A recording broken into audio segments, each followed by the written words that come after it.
요한복음 6장 59절에서 64절을 본 말씀으로 살리는 것은 영이니라는 제목으로 하나님의 말씀을 전하도록 하겠습니다. 살리는 것은 영이니. 예수님께서 공적 사역을 시작하신 후 본문은 세 번째 유월절을 언급하고 있습니다. 첫 번째 유월절은 요한복음 2장에서 맞았고, 두 번째는 요한복음 5장에서, 그리고 요한복음 6장은 세 번째 유월절이죠. 그러니까 최소한 지금 2년, 지금 3년째가 접어들었다는 걸 말해주고 있는 것이죠. 네 번째 유월절은 자신을 유월절 양으로 드리실 것입니다. 많은 무리들이 주님께 모여들었죠. 주님께서는 모여든 무리를 보시고 가엾게 여기셨습니다. 왜냐하면 그들이 목적 없는 양과 같았기 때문입니다. 그들에게 많은 걸 가르치셨습니다. 날이 저물었을 때 제자들은 주님께 와서 말씀드립니다. 이것은 왜 딴 것이요? 이미 때도 저물었으니 무리를 보내어 근처의 시골과 마을로 가서 빵을 사 먹게 하소서. 그들에게는 먹을 것이 없나이다. 무리들 걱정해서 제자들 한 말이죠. 그러자 주님께서 말씀하십니다. 너희가 그들에게 먹을 것을 주라. 그러다 그들이 예수님께 말씀드립니다. 우리가 가서 200데나리온어치의 빵을 사 그들에게 먹으라고 주리까? 그래 예수님께서 제자들에게 말해요. 빵이 몇 덩이나 있는지 가서 알아보라고 하시니, 그들이 알아보고 나서 말씀드립니다. 보리빵 5덩어리와 작은 물고기 2마리가 있습니다. 그러니까 예수님께서 제자들에게 명해가지고 사람들을 100명씩 혹은 50명씩 때를 지어서 앉게 하셨죠. 푸른 풀밭에 앉게 하셨습니다. 그리고 보리빵 5덩이와 작은 물고기 2마리를 가지고 하늘을 바라보신 축복하신 후 때가 제자들에게 주시면서 사람들 앞에 놓게 하셨죠. 그래서 사람들이 원하는 만큼 풍성하게 나눠주게 하셨습니다. 모두가 먹고 배불렀죠. 그리고 남은 조각들 거둔이 어떻게 됐다고 했습니까? 12광주리에 가득 찼더라. 이 빵을 먹은 사람들은 남자들만 약 5,000명이 먹었다고 그랬죠.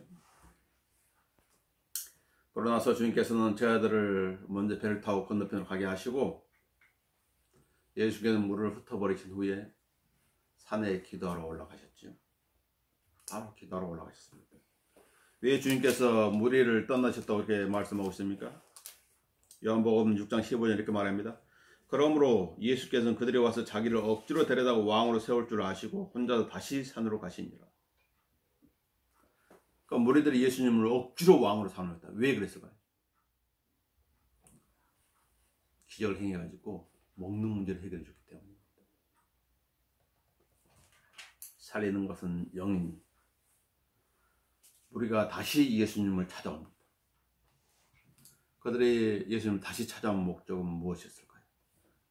자, 6장 24절부터 27절까지 보도록 하겠습니다. 그러므로 무리가 예수나 제자들 거기서 없는 것을 보고 그들도 배를 타고 예수를 찾으러 카퍼나움으로 갔더라. 그러나 이 무리라고 하는 것은 그 전에 자기들 기적들을 체험했던 그 광야로 간 것이죠. 뭔가 또 기적을 볼 수 있을까? 뭔가 먹을 수 있을까? 하고 찾아갔는데 그곳에 아무도 없는 것이. 수소문 해보니까 바로 카퍼나움으로 와 있다는 것이 예수님과 그 제자들이. 그래서 다시 배를 타고 카퍼나움으로 오게 된 것이죠. 그래서 25절에 그들이 바다 건너편 주를 만나 말씀드린 라삐요 언제 여기 오셨나이까? 라고 하니 언제 여기 오셨습니까? 다시 찾아온 것이죠. 그 무리들이. 예수께서 그들에게 대답을 말씀하시기를 진실로 진실로 내가 너에게 말하노니 너희가 나를 찾은 것은 기적들을 보았기 때문이 아니라 빵을 먹고 배부른 까닭이라. 썩는 음식을 위하여 일하지 말고 영생에 이르는 음식을 위하여 일하라. 인자가 너에게 것을 주리니 이는 아버지 하나님께서 그를 인치기 때문이라고 하시니라. 그들이 주님 찾아온 목적이 무엇이죠? 빵을 먹고 배부른 까닭이었다. 이 육신의 문제를 해결해 주었습니다. 그러면 세상적인 문제를 해결해 주어서 찾았다는 것이죠. 진실로 내가 너에게 말하느니 너희가 나를 찾은 것은 기적들을 보았기 때문이 아니라 빵을 먹고 배부른 까닭이라. 그들이 예수님을 왕으로 세우려 했던 것도 무엇이었어요? 빵을 먹고 배부른 까닭이었다. 이게 딱 말이지. 만일 이 무리들이 기적들을 보고 예수님을 찾아왔다면 이분이 메시아인 것을 알고 영접했을 것이에요. 예수님께서는 처음 기적을 갈릴리 카나에 행하셨습니다. 많은 사람들이 그분이 행하신 기적을 보고 그분의 이름을 믿었죠. 요한복음 1장 12절에 이렇게 말합니다. 그러나 누구든지 그를 영접하는 사람들에게는 하나님의 아들들이 되는 권세를 주었으니 즉 그의 이름을 믿는 사람들에게니라. 유대인의 랍비인 니코데모는 예수님 밤에 찾아왔지. 밤에 찾아와서 말씀하십니다. 랍비여, 우리는 당신이 하나님께로부터 오신 선생이신 줄 아나이다. 이는 하나님께서 함께하지 아니하시면 아무도 당신이 행하시는 이런 기적들을 행할 수 없기 때문이니이다. 선생으로 알고 찾아온 거지. 메시아가 아니라. 주님은 이렇게 말하는 니코데모를 향해 이렇게 말합니다. 진실로 내가 너에게 말하니 사람이 거듭나지 않으면 하나님 나라를 볼 수 없느니라. 동문서답 같잖아요. 동문서답 같아. 그래, 너는 그걸 어떻게 알았느냐가 아니라 너는 거듭나야 돼. 너는 거듭나야 된다. 인간에서 가장 중요한 문제가 바로 이것이에요. 거듭남이에요. 거듭나지 않으면 하나님의 나라에 들어갈 수 없지.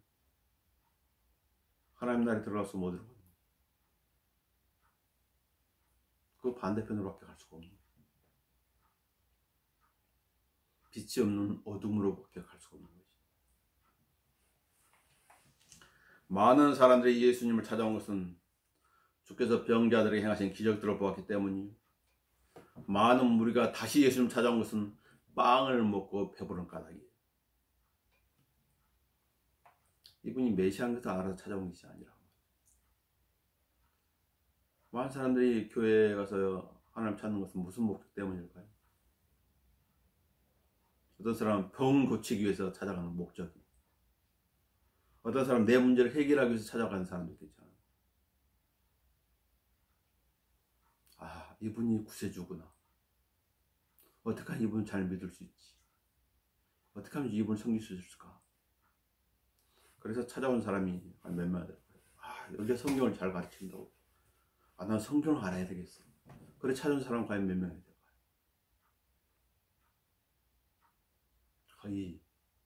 거의 전무하죠. 성경 안에 찾아온 사람 거의 전무합니다. 손양한 목사님께서 부산 초랑교에서 부흥집회를 하실 때였는데, 그날따라 손양한 목사님 설교가 우렁차 감동적이다고 그러죠. 빽빽이 들어찬 성도들이 찬송가를 부르고 있었는데 한 모퉁에서 누군가가 울음 섞인 목소리를 외쳤다고 합니다. 목사님의 얼굴이 보여요. 내가 눈을 떴어요. 그 사람은 장님이었는데 눈이 보이게 됐다면 막 기뻐서 외치는 거지. 그러니까 그 모인 그 장소가 웅성거리기 시작한 거지. 그때 목사님은 소란을 잠잠해서 이렇게 말씀하셨다고 하시죠. 성도 여러분, 조용히 하십시오. 다들 앉으십시오. 저 사람이 눈을 뜬 것은 나와 상관이 없습니다. 내 설교는 영혼의 병을 고치는 것이지 육신의 병을 고치기 위한 것이 아닙니다. 저 사람은 자기의 믿음으로 눈을 뜬 것입니다. 이렇게 말씀해가지고 진짜십니다. 시사한 바가 크지요? 그 기적을 통해서 자신의 이름을 드러내지 않았습니다. 자기가 우쭐해지지도 않았죠. 진정시키고 나서 사람들이 무엇에 관심을 두어야 할지 알려주신 것이. 예수님이 메시아인 것을 알아본 사람은 이스라엘 위로를 기다리고 있던 의롭고 경건한 시몬이었습니다. 성령께서 그의 계시로 알게 주셨죠. 그러면 성령께서 그에게 이렇게 말씀하신 것이죠. 주의 그리스도를 보기에는 죽음을 보지 아니하리라. 이 시몬이라는 사람이 성령이 있어 성전 들어오고, 그때 아기 예수를 안고 온 그들 부모도 이제 성전 들어왔었지. 율법의 관례에 따라 행하기 위해서 들어왔었어. 그때 시몬이 두 팔로 그 아기를 안고 하나님 송축한 말합니다. 주여 주의 말씀대로 이제는 죄정을 평안히 가게 하옵소서. 이는 내 눈으로 주의 구원을 보았기 때문입니다. 이 구원은 모든 백성 앞에 예배하신 것이요 이방인들에게 비치는 빛이요. 예수님 사역을 시작하지도 않았는데 어린 아기 앞에 이렇게 말합니다. 이방인들에게 비치는 빛이요 주의 백성 이스라엘의 영광이옵니다. 예수님은 이 세상의 빛이시죠. 이 세상의 빛이에요. 빛을 보려면 예수님께로 와야 돼요. 왜 많은 사람들이 예수님을 기다리고 있었는데 이 시몬만이 알아봤을까요? 왜 하나님께서는 이 시몬에게만 알려주셨을까요? 지금 많은 사람들이 예수님의 재림을 기다리고 있죠. 어떤 사람들이 예수님의 재림을 기다리고 있을 것인가? 어떤 사람?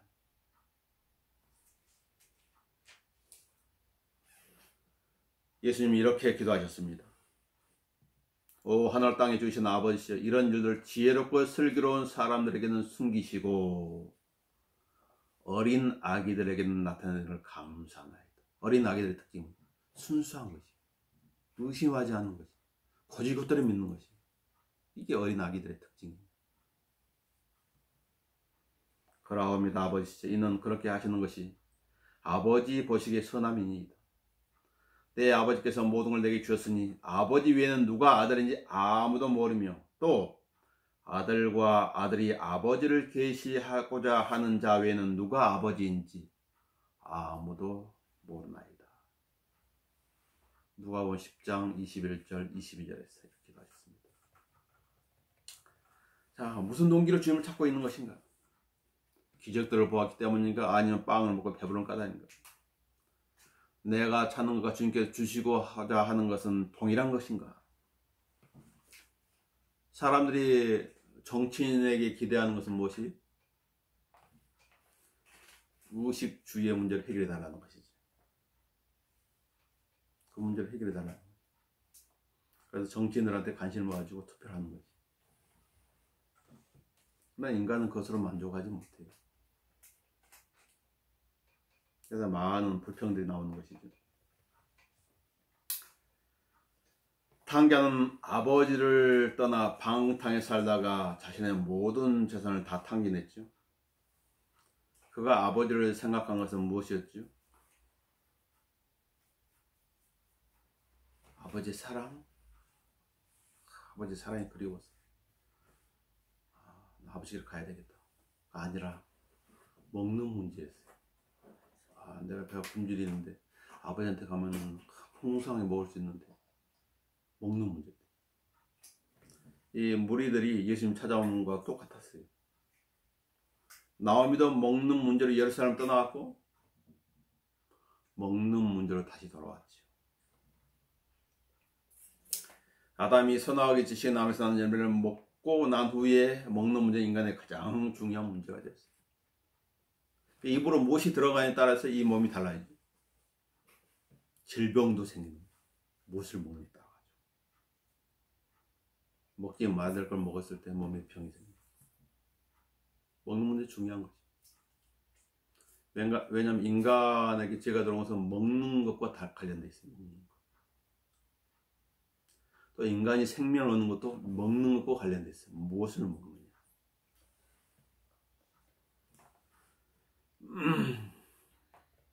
예수님이 이렇게 말씀하셨죠. 진실로 진실로 내가 내게 말하니 너희가 나를 찾는 것은 기적들을 보았기 때문이 아니라 빵을 먹고 배부른 까닭이라. 썩는 음식을 위하여 일하지 말고 영생에 이르는 음식을 위하여 일하라. 어쩌면 네가 병 가운데 있을 때 주님은 그에게 배가 항해하다가 큰 암초 앞에서 더 이상 나아가지 못하는 그림을 보여주었다고 그러죠. 배가 나가야 되는데 큰 암초가 막고 있으니까 배가 더 앞으로 가지 못하는 거예요. 그때 주님께서 말씀하신 거죠. 넌 내가 돌을 옮겨서 너로 지나가기를 원하느냐, 아니면 수위를 높여서 그 위로 지나가게 하기를 원하느냐 라고 물으셨어요. 그는 주님의 뜻을 분명히 알았으므로 주여, 저는 어려움이 더해지기보다 은혜가 더해지기를 원합니다 라고 말씀드렸어요. 언제 그랬다고요? 그가 병 가운데 있을 때, 아픔 가운데 있을 때, 저는 은혜가 더해지기를 원합니다. 주님께서는 바울이 사탄의 사에 대해서 주님 제거해달라고 3번에 기도했을 때 내 은혜가 내게 족하도다 이렇게 말씀하셨지요. 비록 바울은 몸에 질병이 있었지만 어떤 다른 사람들보다 더 많은 일을 해냈어요. 질병은 결코 그를 저지하지 못했습니다. 그래서 저는 참되고 신실한 주님께 의탁하는 법을 배워야 하는 것이에요. 그것은 무엇이? 하나님의 은혜예요. 하나님의 은혜를 항상 구해야 돼요. 하나님 제 충만한 은혜를 주십시오. 은혜를 주시는데 또 은혜를 주십시오. 구해야 돼요. 하나님. 워치만처럼 주여, 저는 어려움이 더해지기보다 은혜가 더해지기를 원합니다. 더 은혜가 되어지기를 원합니다. 풍성 은혜가 되어지기를 원합니다. 어쨌든 우리가 예수님을 찾는 동기는 잘못되었지만 어찌 되었든지 주님을 찾는 일은 잘한 것이. 존 웨슬리는 하나님께 가까이 나아가는 것과 하나님께 버림받는 일, 이 둘 사이에서 끊임없이 갈등했다고 합니다. 그 일로 그는 자기 자신을 향해서 스스로에게 이런 질문을 던졌다고 그러죠. 나는 인디언을 개종시키기 위해서 아메리카로 갔었다. 그러나 누가 나를 회심시킬 수 있을 것인가? 그는 자신에게 다시 또 질문하는 것이, 조지아주 인디언들의 기독교를 가르치기 위해서 나는 곡을 떠난 지 이제는 2년하고 4개월이 되었다. 그러나 나는 지금까지 무엇을 알게 되었는가? 특히 다른 사람을 개종시키기 위하여 아메리카로 갔던 나는 나 자신이 회심하지 못하였던 사실을 느끼지 못했던 이유는 무엇이었는가? 그는 자신이 회심하지 못했다는 그 사실을 알지 못한, 회심에 대해서, 회심을 못한 그런 가운데서 누군가를 회심시키기 위해서 미국으로 걷는 거 연구해서 그걸 알지 못한 거죠. 자기가 구원받지 못하던 사실을 알지 못한, 깨닫지 못한 것이죠. 그러면서 계속 찾은 것이지. 잘못된 동기로 주님을 찾아왔을지라도 진실한 마음으로 주님의 말씀에 귀를 기울인다면 그는 생명을 얻게 될 것이에요. 그래서 자기 설교로 구원받은 목사들이 있잖아요. 구원도 안 받은 계속 설교를 하다 보니까 어느 순간 자기 설교를 통해 감동받아 구원을 받는 사람이 있다고 말했지. 잘못된 동기로 계속 설교를 했었지만 그냥 구원받지 못한 사람이 설교하는 건 아주 슬픈 일이거든. 그래서 죽은 사람이 살아있는 사람들에게 설교하는 것처럼 비참한 일은 없는 거죠. 해죽은 살아있는데 정작 설교에 자신은 죽어있는 거예요. 그 사람이 살아야지 하나님의 말씀 다루는 거예요. 무엇을 얻을 수 있겠어? 그게 좀 불쌍한 사람이 없죠. 누가 구원받고 싶은데 구원받는 것은 어려운 일이에요 라고 그런 말을 들었다면 그 사람의 심정은 어떠하겠어요? 살리는 것은 영이니 육은 전혀 무익하니라.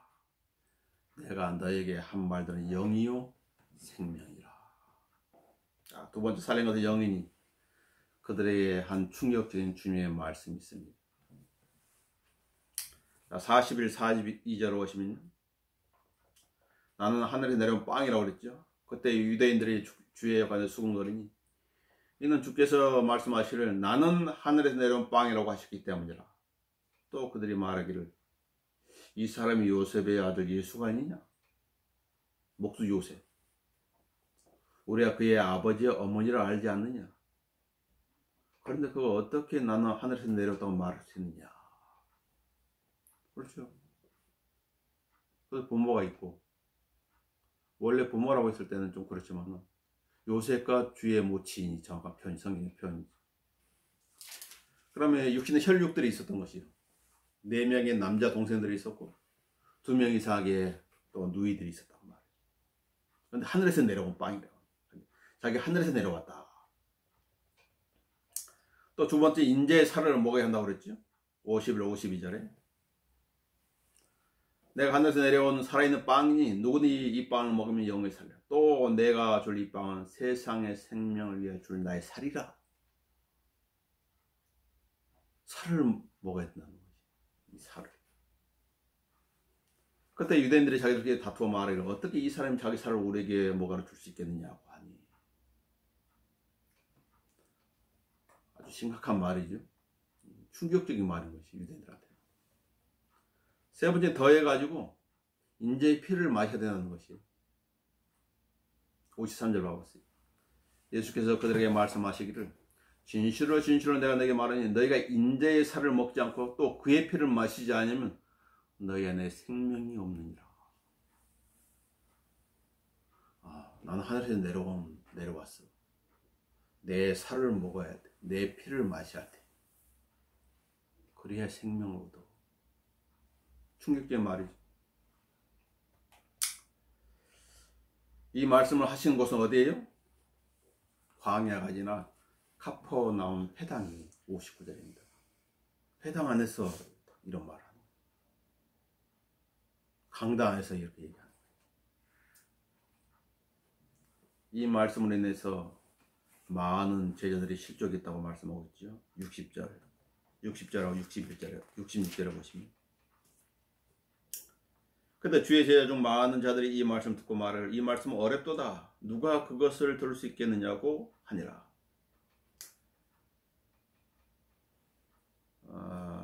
그래서 66절에 그때부터 제자들 중 많은 자들이 물러가고 더 이상 주와 함께 다니지 아니하더라. 그러나 예수님께서 이렇게 말씀하신 정확한 답은 말씀 안에 있는 거예요. 사실 저희들이 말씀을 듣는데 귀를 기울였더라면 집중해 들었더라면 이런 오해를 하지 않았을 것이에요. 떠나지 않았을 것이라고. 자, 그럼 봐볼까요? 자, 29절 봐보세요. 29절에 뭐라고 하는가? 이것이 하나님의 일이니 즉 그분이 보내신 일을 너희가 믿는 것이란 말을 표현하고 계속 믿는 것이란 표현이 나와요. 36절도 봐보세요. 그러나 내가 너에게 말하기를 너희가 나를 보고서 믿지 않느니라 했느니라.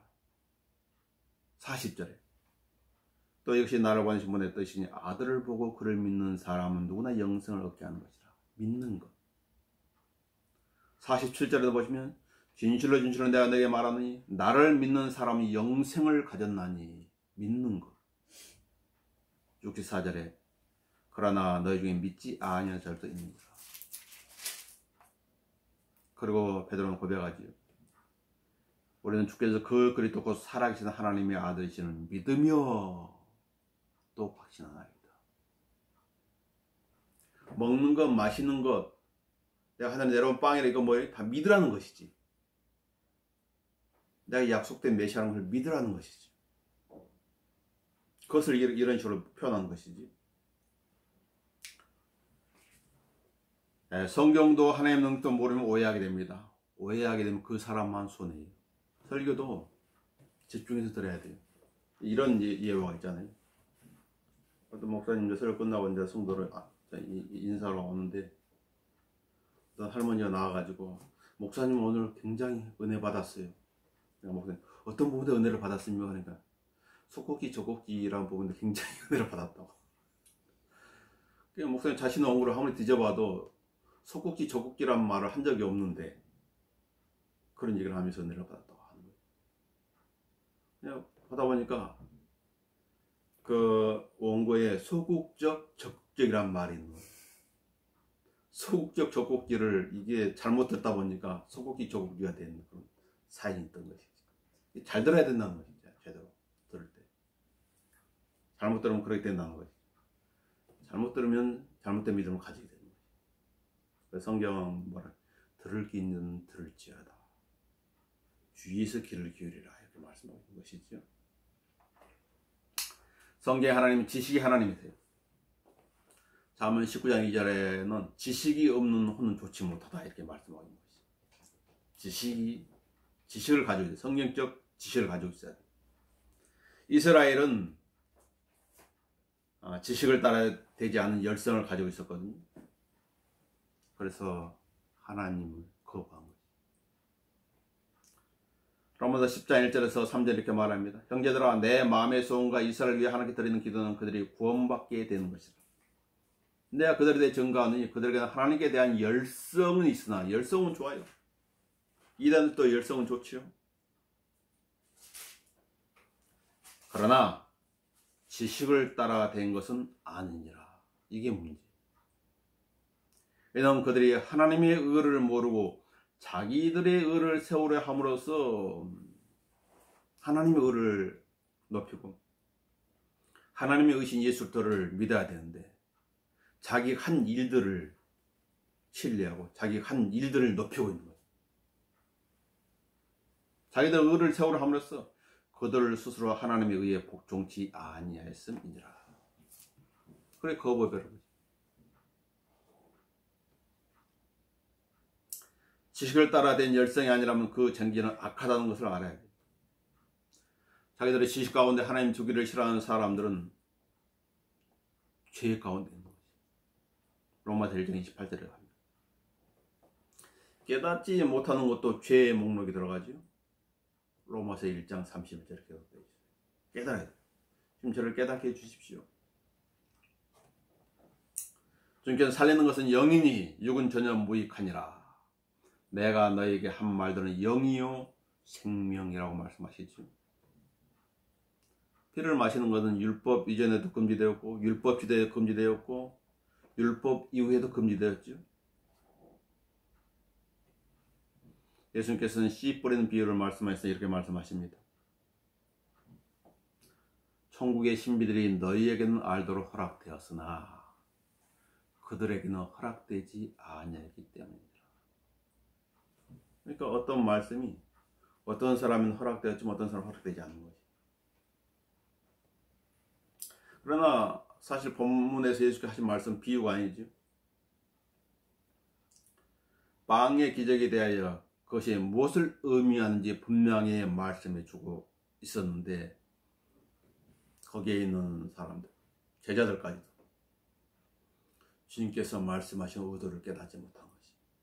그래서 실족해 버린 거지. 안타깝지.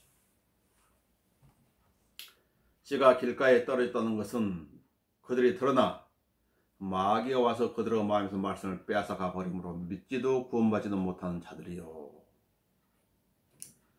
씨가 바위 위에 떨어졌다는 것은 말씀을 듣고 기쁨으로 받아들이지만 뿌리가 없으므로 잠시 믿다가 시험을 받으면 떨어져 나가는 자들이라. 역시 좋지 않은 거예요.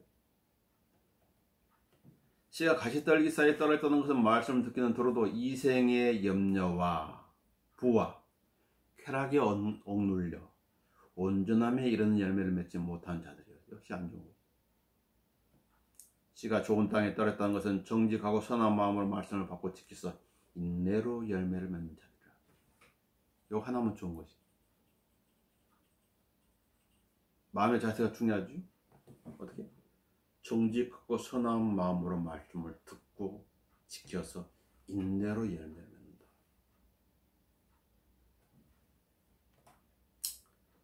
실족하지 않으려면 어떻게 해야 할까요? 많은 제자들이 지금 실족해 버렸거든요.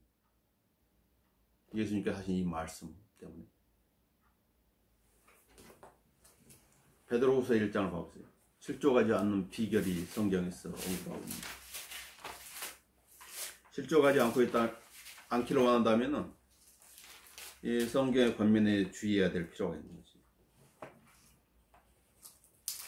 자, 베드로후서 1장 5절에 보면 이뿐만 아니라 너희가 더욱 전심전력하여. 전심전력이라는 단어가 어디에 쓰이지? 100m 달리기 할 때. 운동선수들이 100m 달릴 때 숨을 안 쉬고 달린다고 그러잖아요. 좋은 기록을 내기 위해서 그 100m 달리는 게 숨을 참는 거예요. 전심 들려. 그리고 10절에 보세요. 그러면 형제들은 오히려 더욱 힘써서 너희의 부르심과 택감을 확고히 하라. 너희가 이러한 것들을 하면 결코 실족하지 않을 것이요. 이러한 것들이 뭐예요? 5절, 6절, 7절입니다. 너의 믿음의 덕을 한 계단 올라가는 것이, 덕이 지식을 또 한 계단 올라가지, 지식의 절제를 또 한 계단 올라가지, 절제 인내를 한 계단 올라가지, 인내의 경건을 또 한 계단 올라가지, 경건의 형제 우애를 한 계단 올라가, 형제 우애의 사랑을 더하라. 이러한 것들이 풍성해지라고 그러죠. 그렇게 되면은 그것들이 너희로 우리 주 예수 그리스도에 대한 지식에 관한 게으르거나 열매 없는 자가 되지 않게 할 것이라. 성경이 보장해 준다고 말이죠. 그러나 이런 것들이 결여되어 있는 자는 뭐 부족한 거예요. 하다 중단해 버렸어. 눈물과 멀리 볼 수 없으며 자신이 옛 죄들을 깨끗하게 된 것을 잊은 것이라. 성경이 놀래지 말라고 하면 놀리면 안 돼요. 성경이 놀래야 된다고 하면 놀랄 일이에요. 성경이 이렇게 하면은 너는 실족하지 않을 것이라고 했으면 이 말씀대로 하면 실족하지 않은 것이. 그것도 뭐라고 그래요? 결코 실족하지 않을 것이요. 하나님께서 보장해 준다.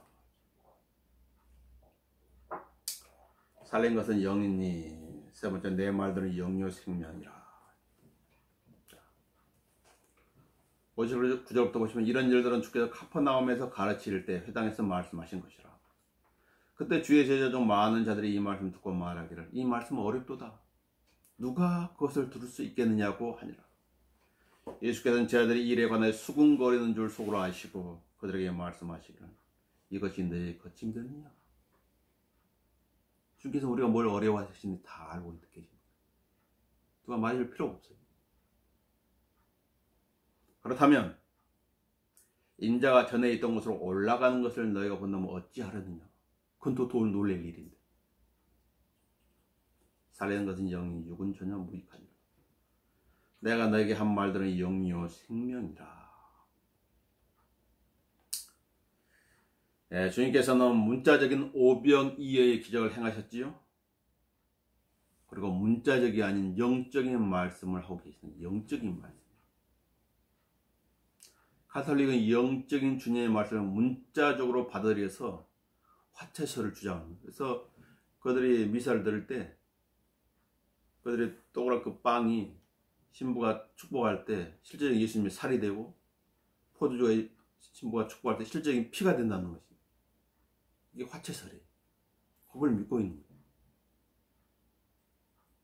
종교 개혁을 일으킨 마틴 루터도 이 화채설을 주장해요. 그걸 버리지 못한 거예요. 그러나 성경적으로 주의 만찬은 주의 죽으심을 잊지 말라는 것이에요. 왜 주님께서 그분이 죽으셨는지, 왜 그분께 십자가에서 피를 흘리셨는지, 왜 그분이 채찍을 맞으셔야 됐는지, 무엇 때문에? 자신의 죄 때문에? 아니라 하나님께 잘못한 게 많아서? 아니라 우리의 죄와 허물로 인해서 예수님께서 그런 고난과 고통을 당해서 그걸 잊지 말라는 것이죠. 그걸 주의 만찬을 통해서 상기시켜 주는 것이. 그래서 빵이 다 부서지잖아요. 예수님 찢겨진 살을 의미하는 거죠. 포도주가 아니라 포도즙은 예수님께 다 쏟으신 피를 상징하는 거죠. 누구를 위해서 살과 피를 흘린 것인가? 바로 죄인들을 위해서. 그것을 기억하라는 거지. 나를 기억하라. 나를 기억하라. 워츠만 니는 폐병을 앓는 동안에 1927년에 협심증까지 앓게 됐죠. 심장병. 하나님은 그의 폐병을 치료해주지만 심장병은 남겨뒀다고 그러죠. 그래서 그는 세상을 떠날 때까지 심장병으로 45년 동안 고통을 받았다. 이 병으로 인해 그는 자주 통증을 느꼈고 식은땀을 흘렸다고 하죠. 설교하는 동안에도 증세가 심해져 가지고 단상에 기댄 채 전한 적도 있었다고 그래요. 넌 순간순간 하나님을 신뢰함으로 그가 존재한 것이 그렇게 살아간 거지. 하나님께 왜 그의 병을 안 고쳐주실까요? 그 역시 좌우하지 않기 위해서, 자기 대단한 사람으로 생각하지 못하도록 하기 위해서, 너는 나를 신뢰하면 살 수 있다는 가르쳐주기 위해서 그렇게 한 것이. 모든 사람의 생명은 하나님 손 안에 있는 거예요. 하나님께서 성경에 다윗에 따르면 손바닥만한 생명이에요. 손바닥. 이 8cm 정도 되는가? 인간의 생명은 손바닥만한. 그래서 사람들이 손금을 본지 모르지. 손금을 보면서 생명성 어떻게 말하는지 모르겠어. 또 사탄 그는 교묘히 이렇게 이용해요. 손바닥 넓림만한 생명을 부여받는 인간. 다 보이는 내 손 안에 있어이다. 이 손바닥 안에서 뭔가 열심히 막 계획하고 살아가는 거지. 언제 끊을지 모르는 그런 생활을 살아가고 있지. 그래서 우리는 순간순간 하나님을 신뢰하며 살아가야 돼. 신뢰. 하나님 신뢰하지 않으면 하나님께서 신뢰할 수 있도록 만드시는 거예요. 그게 고난이. 성경은 영적인 책이지요. 물질이 아니. 사람이 거듭나는 것도 말씀을 통해서예요. 말씀을 통해서. 베드로전서 1장 23절 보도록 합시다.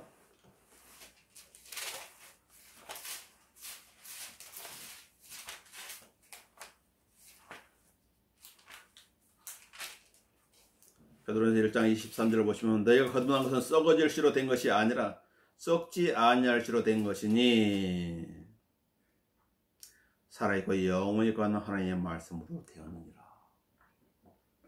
하나님의 말씀을 통해서 거듭나는 거지. 어떤 사람이 복음을 전해준다. 고린도서 15장 1절에서 4절에는 복음을 전해. 그게 하나님 말씀이에요. 그 말씀을 듣는 순간 그 사람이 믿으면 그 안에 어떤 역사가 일어나는 거예요.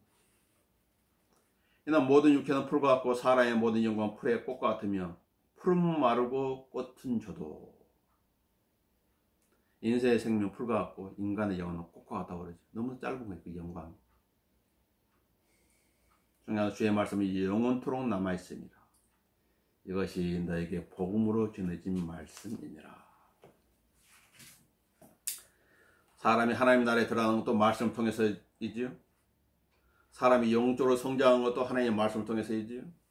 마귀를 대적할 수 있는 것도 하나님의 말씀밖에 없어요. 자신을 모든 것으로부터, 영적인 악한 세력의 모든 것으로부터 보호하는 것은 하나님의 말씀밖에 없어요. 그 말씀이 육신이 되어 이 땅에 오셔서 우리를 위한 구설을 이루어 주셨지요. 이것이 경건의 신비. 경건의 신비는 논쟁이 여접시 위대하도다. 하나님께서는 육신으로 나타나셨고 육신으로 오신 하나님. 성령으로 어렵게 되셨으며 천사들에게 보이셨고 이방인들에게 전파되었으며 그래서 우리가 혜택을 입은 거예요. 세상에서 믿음 바 되셨고 세상의 사람 죄인들을 구원할 수 있는 유일한 구주가 되었어요. 유일하신 분입니다. 다른 구주는 없어요. 다른 구원자는 없어요. 주 예수님 외에는. 모든 책을 다 찾아보세요. 죄인을 위해서 자신을 주신 위대하신 신이 있는 것입니다. 하나님의 아들 주 예수님 외에는 없는 것입니다. 그리고 영광 가운데로 들려 올라가셨습니다. 사람은 보는 대로 듣는 대로 믿으려는 경향이 있어요. 또 그 마음속에 무엇이 들어있는 것에 따라서 행동하려고 하는 경향도 있죠. 사탄은 이 사실을 알고 있기 때문에 그걸 교묘히 이용하는 것입니다. 영적으로 분별하고 하나님의 말씀을 올바로 판단해야 돼요. 무엇이 이 마음을 채우고 있는 것인가? 무엇이? 예수님은 많은 제자들을 실종하며 떠나갔을 때 12명의 제자들이 남아있잖아요. 그들에게 말씀하시니 뭐라고 말씀하십니까? 그러면 예수께서 12에 말씀하실 67절에 너희도 가려느냐? 그때 사도 베드로가 답변하지. 주여, 우리가 누구에게로 가오리까? 주님께는 영생의 말씀이 있나이다. 진리에서 벗어나면은 어디로 가는 거예요? 또 다른 진리가 있는 것이 비진리밖에 없는 거지. 성경적 믿음을 던져버리면 어디로 가는 것이? 비성경적 믿음밖에 없는 거지.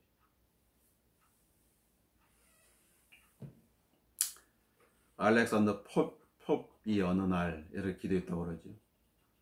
오 주님, 나를 보다 더 나은 사람이 되게 하소서. 그러다 주님께서 어떤 책을 통해서 답변해 주었어요. 차라리 사람을 새로 만드는 것이 훨씬 더 쉽다. 재생이 안 되면 더 나은 사람이 될 수 없다는 것이죠. 다 알 것이에요. 다 알 것이. 범죄자를 감옥에 보내면 거기서 교정대가 나오는 것인가? 환경이 마련 또 다시 범죄를 저지르는. 하나님 편에서는 사람을 새로 만드는 게 더 쉽다는 거지. 그래서 하나님께서 성령을 따라 행하라. 성령을 따라 행하라. 그것밖에 없는 거예요. 그럼 너희는 육신의 정욕을 이루지 않냐라. 육신과 성령을 반복한다. 성령님 저를 인도해 주십시오. 저를 도와주십시오. 사도 베드로 말합니다. 주를 신뢰하라 이렇게 말합니다. 주를 신뢰하라. 자주 봤던 베드로후서 1장 19절 말하죠. 우리에게 더 확실한 예언의 말씀이 있으니 예언의 말씀이 있으니 이 예언의 말씀에 주의하는 것이 잘하는 것이니라. 언제나 하나님의 말씀 밖으로 넘어가면 안 돼. 결론적으로 살리는 것은 영이니 육은 전혀 무익하니라. 내가 너에게 한 말들은 영이요 생명이라. 많은 사람들이 기적을 찾아다니죠. 많은 사람들이 자기들의 길을 즐겁게 해줄 선생들을 찾아다닙니다. 또한 많은 사람들이 건전한 성격적 교리를 견디지 못하는 것입니다. 자신의 믿음을 더 확고하게 할 수 있는데 뭔가 새로운 것을 찾아야 하는 것이. 해 아래 새 것은 없어요. 21살의 휘필드는 이렇게 말합니다. 밤낮으로 수없는 범민을 거듭하다가 마침내 하나님께서 내 무거운 짐을 제하시고 살아있는 믿음을 통해 나로 그의 사랑하는 아들을 붙들게 하셨습니다. 아, 얼마나 기뻤는지. 무거운 죄의 짐이 예수들 믿음으로 다 재졌을 때 그걸 겪어본 사람들 많이 알 수가 있어요. 그렇지 않은 사람은 모르는 거예요. 죄의 짐이 나를 떠나고 하나님의 용서와 사랑이 내 비참한 영혼에 임했을 때 나는 말할 수 없는 기쁨과 영광으로 충만했습니다. 나도 어떤 성경적 진리, 교리와 관련돼서 답을 찾지 못했을 때 하나님께서 한 책을 통해 가지고 그 답을 찾았을 때 그 기쁨이 이루 말할 수 없었어요.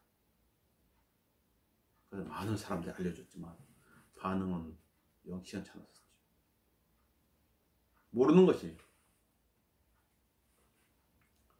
이 흥분 속에서 휘필드는 그의 친척에 편지를 씁니다. 내가 드디어 새로운 탄생이 있다는 것을 발견했습니다. 새로운 피조물이 되었다고 편지로 자랑한 거지. 그에게 말할 수 없는 자유함을 준 것은 찰스 웨슬리가 그에게 빌려준 한 책을 통해서 그 책에서 답을 얻은 것이. 우리가 어떤 책을 보느냐 가장 중요한 거예요. 많은 책들이 있는, 봐야 될 책이고 봐서는 안 될 책이 있는. 예수님은 말씀합니다. 진실로 진실로 내가 너에게 말하니 너희가 나를 찾은 것은 기적들을 보았기 때문이 아니라 빵을 먹고 배부른 까닭이라. 썩는 음식을 위하여 일하지 말고 영생이 이른 음식을 위하여 일하라. 인자가 너희에게 그것을 주리니 이는 아버지 하나님께서 그를 인치셨기 때문이라. 기도하겠습니다. 주님, 건물과 제들간에 주었던 죄를 살려주셔서 감사를 드립니다. 영원한 생명을 얻은 저희들이 모든 것을 잘 분별하고 또 많은 사람들을 살려주는 그 일들을 풍성히 수행할 수 있도록 인도해 주십시오. 주 예수 그리스도의 이름으로 기도합니다. 아멘. 우리 찬송가 387장